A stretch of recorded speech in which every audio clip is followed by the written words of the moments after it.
Hi, are you a person that has stuff to do? Well, then this is the video for you. I am pursuing a lot of things career-wise. At any given time, my work responsibilities alone are pulling my attention into several different directions. Add on to this the fact that most of my work is done from home, a home which I share with a hamster, 2 very needy dogs, my girlfriend, and my mom. Working on a Wi-Fi enabled computer, which is basically just a distraction machine. Lest we not forget the crown jewel, dubbing me king of constant mental chaos, my ADHD. So staying productive is honestly a struggle. And when gone unchecked, any workday can devolve into a giant mess of countless unfinished projects, abandoned tasks that roll over into the next day where I half finish half of these and inevitably start an entirely new grocery list of things that don't get done and just pile up until I take a step back and realize that I have not accomplished anything. At which point I will usually conclude that I am a giant useless turd and uh-oh, now I'm spiraling and now I'm depressed for anywhere from a week to a month to maybe 3 months or more. What is time? I have no concept of its passage, but I am uncomfortably aware that it is finite and fleeting, and now I've slipped into a state of existential dread, and I'm definitely not getting anything done because I can't even get up to go brush my teeth, let alone try to work 3 jobs. I mean, that's how everyone feels, right?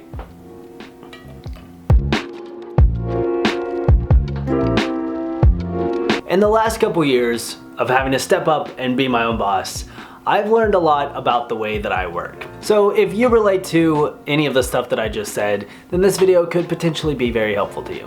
When it comes to managing yourself, I think the first thing you need to know is that you have to be proactive.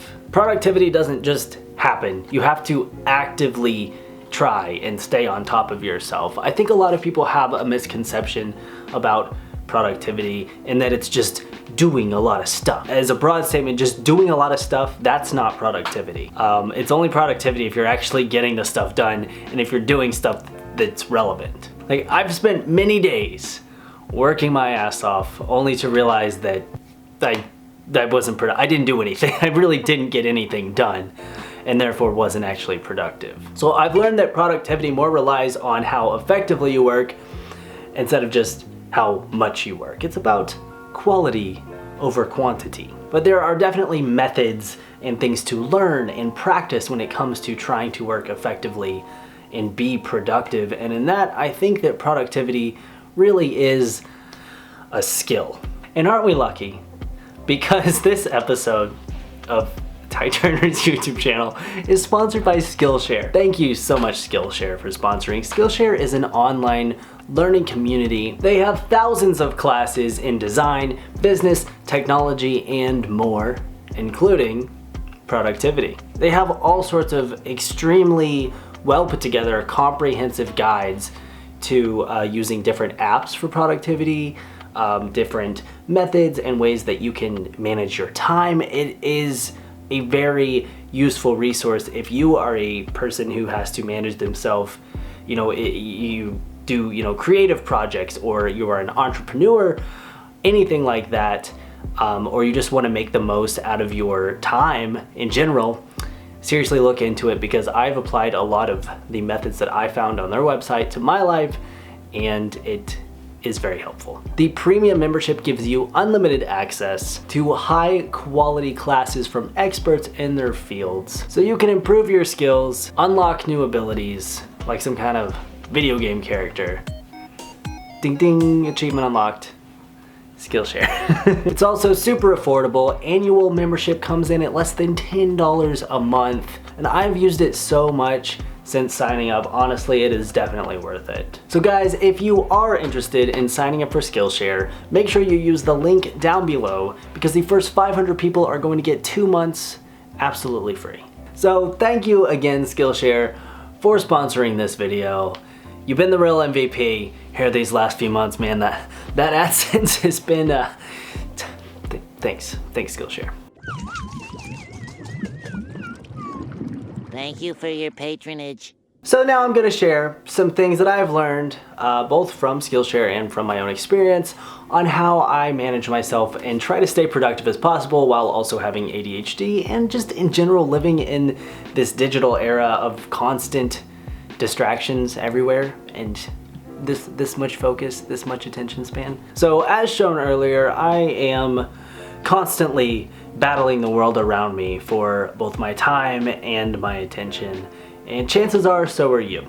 And studies show that it takes about 25 minutes to return to a task after being interrupted. So if you want to get stuff done, you gotta minimize distractions. You could try to minimize distractions by joining the Amish community. You're definitely not gonna have any, intrusive text messages or emails popping up while you're trying to get stuff done.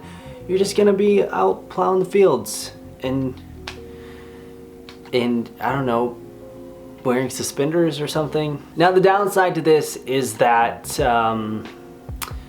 well, it is gonna be pretty time consuming. You gotta fill out all that paperwork and stuff to join. Get your application in, you might not get approved. And then of course the long wait at the DMV, because you're gonna have to turn in your driver's license and get a horse and buggy license, I think. So it's an option to consider. Another way you can minimize distractions is by just suspending yourself in a constant state of sensory deprivation and see if you can just get yourself over to the upside down and do your work from there. If neither of those work for you, just try to like have a designated workspace.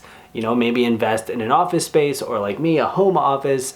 And another thing that I actually real life did is just switch your sleep schedule so that everyone else around you is sleeping when you're trying to work. That can help. Just turn your phone off if you're working. Have a designated time where your phone is off. If you don't need Wi-Fi, unplug from the Wi-Fi. Literally just try to think, rack your brain, how can I minimize distractions so I can actually get my work done, and then do it consistently. Next up on the list is getting organized, okay? Don't use your brain as a filing cabinet, use it as a factory. All of your overworked brain cells are exhausted. They're on their feet 20 hours a day in horrendous conditions, and now you want to hand them all of your tasks, your informations, your appointments, your phone numbers, and just expect them to bring it to you at a moment's notice? You know what's gonna happen? They're gonna start dropping that stuff all over the place. It's gonna be flying around in the air. They're gonna be trying to do their normal day's work, and then next thing you know, someone gets their arm pulled off in a conveyor belt. And now you got a lawsuit on your hands. So instead of that, try brain dumping. Just getting all of the information out of your head and into some sort of system that, you can organize it all and see it. That really helps. Especially if you can interact with it and update it regularly. You're gonna have to be able to update it regularly. It has to be like a well-oiled machine. Your brain's a machine, your machines, that's nothing, sorry, forget that. So my method for brain dumping is conveniently also the organized system that I use. It's so nice. This is the Great Job Cone. It does a great job at keeping up with everything that I can't keep in my brain. So I'll tell it something like, I got a 15 meeting today at 3 p.m. with Keaton, and I gotta make sure that I text him first and tell him to bring the stickers. Okay, so now that's in there, and when the time comes, the cone knows what to do. If you tell it your important information, it will present it to you at the appropriate time. Now the only issue with this, there is a little bit of a con. It is charged by doing cone work. So it has to act as an actual traffic cone, or it could be an ice cream cone, other various types of cone, but it has to do that for hours a day in order to charge and have its power. So if it doesn't do that, it's gonna start getting weird. Like for right now, I can tell that it's low on battery because I say, what are my tasks for today?